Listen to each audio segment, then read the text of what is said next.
Hello, my friends. It's Coach Manny Rodriguez coming back with another episode of the Social Media Networking Show. What's the Social Media Networking Show? Well, this is where you come to get all your weekly updates on social media news and updates that matter to your business. And today, I want to share with you some new updates over the last 7 days that may matter to you. So, don't have too many, so make sure you stick around to the end because I want to share with you how you can get more training on your own learning with a group of people. So that's exactly what I wanted to share with you. But before you go anywhere, I want to share with you, thank you to our sponsor, GetMeTheGeek.com. Get Me The Geek is a local here in St. Louis IT company that helps you with all of your hardware IT needs, right? And you got projects, they can help you. It doesn't matter where you're at. They can help you with many of the projects that you have going on in your business. That's one of the things that they really strive for, is they want to help you focus on the growth of your business while they take the SH out of your IT. They don't want you to have to deal with those headaches. That's why they're there to help you. Make sure you use code SMN SHOW for a 10% discount. Now, this discount does not include hardware, but don't let that stop you because truth is they have some great rates on everything. So don't go anywhere. We'll get in the show started. Be right back.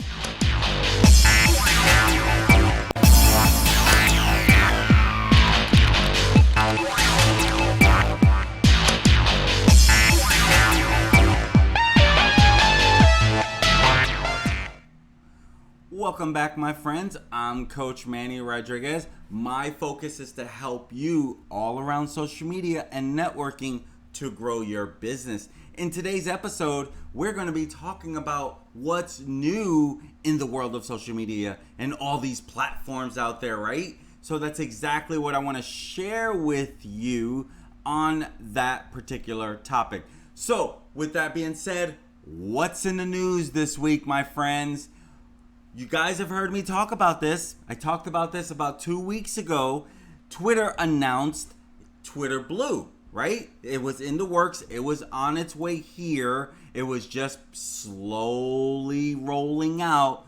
Well, they have officially launched Twitter Blue. What is Twitter Blue?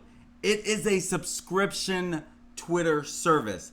Yes, Twitter will still be free, but Twitter Blue is a little bit different by Twitter. It's basically a subscription-based $3 a month where they want to give you some more sets of features than you already get. Not only some more sets of features, but some more perks from the people you follow. You know, exclusive stuff. But here, not only that, here are some 3 updates that they shared with that. They're going to allow you to bookmark folders. Now, this is a way to stay more organized within your saved content.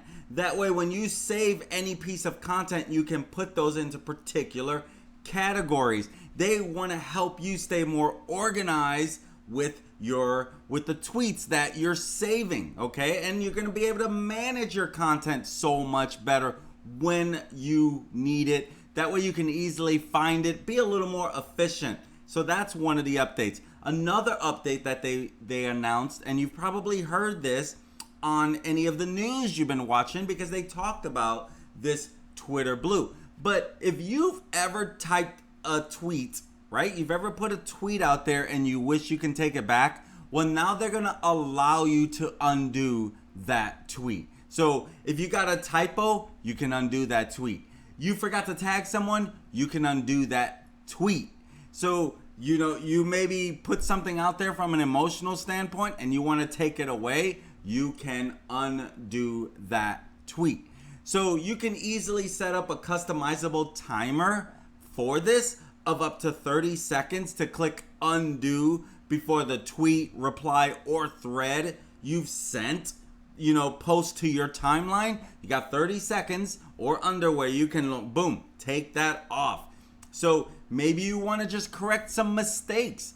Great. With Twitter Blue, you can do that, okay? So that is one of the biggest features. Another thing they're going to do is they're adding reader mode. So if you are on Twitter Blue, if you're on their subscription, $3 a month, you will get reader mode. You've probably seen reader mode on your phone where maybe you're watching something and you clicked on it to get a better read of it. So Twitter is allowing you to do this under Twitter Blue, okay? This is going to be more about the reading experience for you. And that way it gets rid of all the noise, all that clutter, all that stuff around what you're trying to read. So if you're trying to read a longer thread on Twitter, boom, click it, and then it'll go into reader mode, and you can easily read it so much better. I think that's a great thing for anyone who uses Twitter regularly. I personally will not be doing Twitter Blue. I'm not using the platform enough. Sure, I use it to follow, to get information and things like that, but I'm not really posting. Well, I should say I'm not really posting enough, really. So, at the end of the day, are you going to use Twitter Blue? What do you think about $3 a month? I think that's a pretty good price if you're wanting to get additional features and perks through Twitter. So I definitely do not see that as a pocket breaker or anything like that. I think if you're a regular Twitter user, you're going to get some value from it. But I would love to hear your thoughts on it. What are your thoughts about Twitter Blue? Is that something that you can see yourself using? Let me know in the comments. I'm really, really curious about that, okay? So what else is in the news?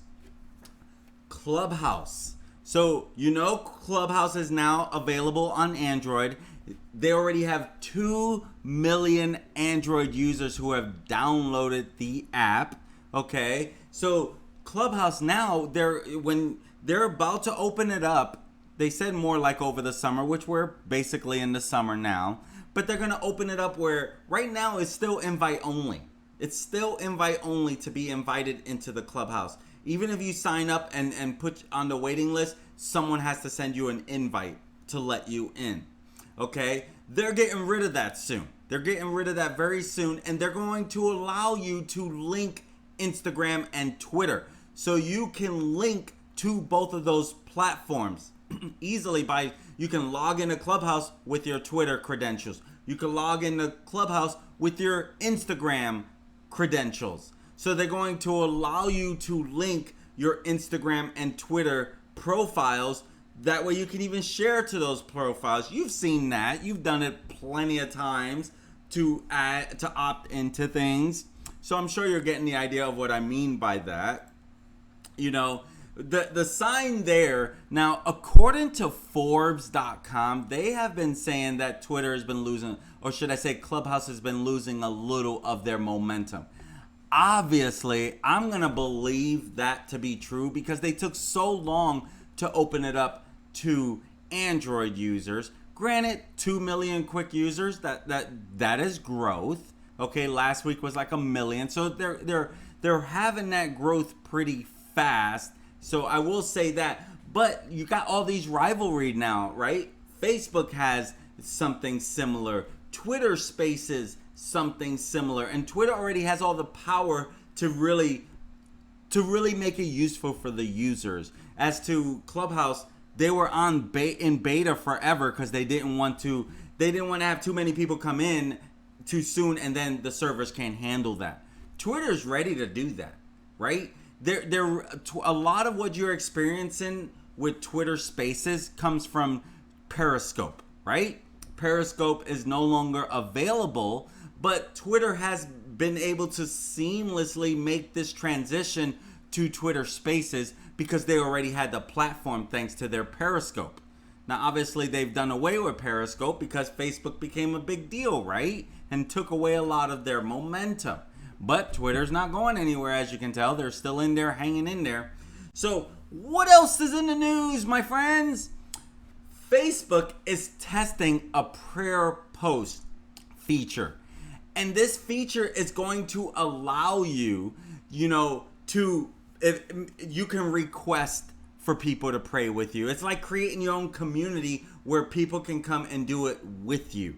Okay? So once the prayer post has been posted, group members can choose to, if they want to pray with them, indicate that you've already prayed, that you're reacting, that you want to leave a comment, or you want to send a private message to give them your own, prayer. So that's one of the things that they're leaning towards doing, is having this option. What they have found during the COVID-19 pandemic, that many faith and spiritually communities are coming together on their platforms, to support them.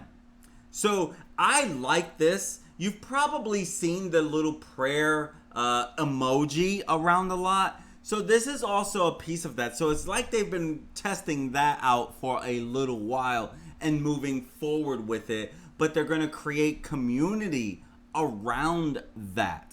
Now, what does that mean for Facebook? Number one, they are supporting people's beliefs. I can appreciate that, and I'm sure they have that for others. But they're really getting around the prayer request. I, for one, I like this. I look forward to seeing what they do with it. But, at the same time, you see it all the time, right? You see it all the time. People asking, hey, if you're a prayer warrior, please send me a prayer. My family can use a prayer. My husband, my wife, you see it often. Well, now they're creating community around it, and we'll see where it goes for them. But that's pretty interesting, I will have to say. So, what else is in the news, my friends? Twitter is in the news again. Okay? You've probably heard of Twitter Fleet. Twitter Fleet is basically Twitter's version of stories. You got Snapchat stories, you got Facebook stories, you got Instagram stories. Snapchat is what made this very, very popular. Okay? And then Instagram followed, and so forth. But, you got TikTok stories. And so now Twitter has fleets. And what they're doing is they are going to allow you to do ads within Twitter fleets. So far they're testing this in the US, and as you know, stories is really vertical format, right? So they're giving you the option to do ads on Twitter fleets. And the goal is that they want to compete more with the vertical ads offered on those other social media platforms that I just mentioned. So at the end of the day, none of these companies want to get left behind, right? That's no-brainer stuff. And so they have to keep up with each other on there. One more update, and then we're going to be closing this baby out. But what else is in the news? And this is definitely one of my favorite stories because I'm a big fan of YouTube Shorts. But just like their rival TikTok, which is where Shorts was born from, their rival TikTok. So when you're on TikTok, you can use other people's videos and use the audio from the video. You can use the videos, or you can use just the audio from the video. That's one of the main reasons TikTok has become very popular, because of that feature. Well, now YouTube Shorts will allow you to use audio from any YouTube video. That's right, my friends. If you see a video and you want to use the audio from that video, they will allow you to do that. That's so interesting, because YouTube was not, they were not born to do that, right? Their whole thing was they want to be that video format that people go to learn, that they go there to be entertained. Now TikTok has become a very entertainment platform, right? And YouTube was not ever meant to be a short video platform. They even tell you, if you want to help your videos get ranked, we want people to stay on YouTube. So if your videos are at least like 8 minutes long, those have a better chance of getting exposure. Okay, because they know a lot of times people leave YouTube where they're going back to their competition, Facebook. Well, now YouTube is allowing you to do your YouTube shorts and use the audio from any YouTube video. I think that's pretty cool. I think that is a good move. If you're trying to rival TikTok, which honestly, I don't see YouTube shorts taking over TikTok. Number one, I have yet to find any entertainment, but I'm not really spending a lot of time on YouTube Shorts. What I see is a lot of people using it to promote a video or something. So obviously, it's still in the infancy stage of what creators are going to do with that platform when it comes to YouTube Shorts. Okay? So I think that's interesting on its own. And, at the end of the day, hey, if you're a creator on any of these platforms, you really should be showing up, right? If you choose to commit to YouTube, you got to put up videos. If you choose to commit to TikTok and you want to be entertaining, you got to commit to videos. Same thing on Facebook. If you're going to use Facebook as a way to grow your business, you got to commit to Facebook. That's with all of these platforms. Should you be on all of these platforms? Definitely not in the early stages because you don't have enough time. You're trying to figure it out. You're trying to figure out which ones work best. Truth is, if your audience is on any platform, you should be on there over time. Sure, you can't be Gary Vee and be on every single platform, right? But slowly but surely, you can get on the platforms, my friends. That's a no-brainer. Hey, let me just share. If you got some value from this, please hit that subscribe button, smash that notification bell, let YouTube know you're getting some value, and in that way, I know you're getting some value, and I keep producing this type of content, okay? You're gonna wanna subscribe because I have other how-to videos. I have other videos to help you be successful around social media marketing and business networking to grow your business. So please smash that subscribe button. I would appreciate it. It goes a long way with the YouTube algorithms as well. And at the end of the day, I want to make sure I'm giving value. So if you do subscribe, then I know you got some value, and that means keep doing what I'm doing, right? So I told you at the beginning, I'm going to share with you how if you want to do this, learn social media on your own with a group of other entrepreneurs and small business owners, check out our social media networking group. We meet every Thursday morning, 9 a.m. And we go about 10:15, hour and 15 minutes. That's 9 Central Standard Time. But check out www.smngroup.us for more information to check that out. And at the end of the day, we want to bring community together. We want to help you learn social media marketing strategies that you can implement right away. We want to hold you accountable to get stuff done. And the goal, help you take action. Hold you accountable so you can get paid, right? Hey, I want to give one quick shout out. My friends, check out getmethegeek.com. Thank you for being a sponsor of our social media networking show. Episode 38. We're moving along. We've been doing this and having a lot of fun, just always learning. This is episode 38. Thank you, getmethegeek.com, for being a sponsor of our show. And boy, we're getting close to that year pretty fast. Make sure you use code SMN Show for 10% discount. And my friends, if you're not too sure how to use social media for your business, just call your Puerto Rican friend. I'm here to help. Peace. Have a great day. Talk to you soon.